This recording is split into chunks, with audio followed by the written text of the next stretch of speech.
సునాద స్వరము సెప్టెంబర్ 25.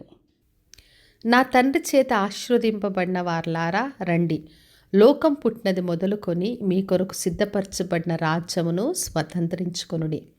మత్తయి సువార్త 25వ అధ్యాయము 34వ వచనం.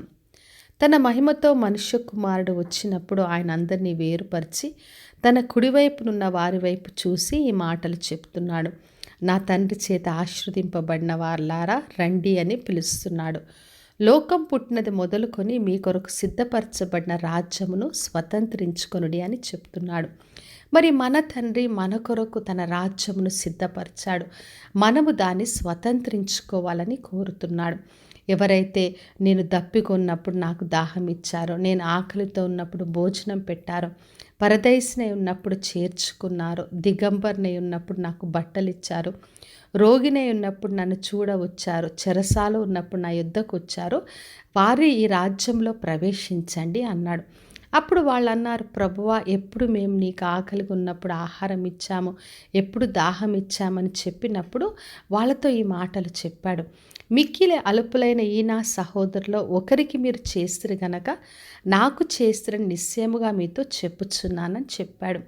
ఎవరైతే మిక్కిలి అల్పులైన సహోదరులకు సహాయం చేస్తారో వారు ప్రభువుకు సహాయం చేసినట్టే అని ఈ రోజున మనకు బయలుపరుస్తున్నాడు. అందుకే మనం ఇతరుల వైపు చేయి చాపాలి.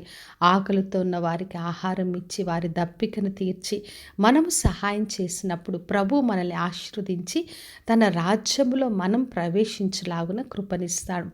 ఎవరైతే ఇతరుల వైపు చేయి చాపకుండా సహాయం చేయకుండా ఉంటారో వారిని త్రోసివేస్తానని ప్రభు చెప్పాడు. మరి పాత నిబంధన గ్రంథాల్లో కూడా మనం చూసినప్పుడు పరదేశులను చూడాలి, సహాయం చేయాలని ప్రభు నేర్పించాడు. కాబట్టి నా ప్రియ సహోదరి సహోదర, అల్పులైన మన సహోదరులకు సహాయం చేద్దాం.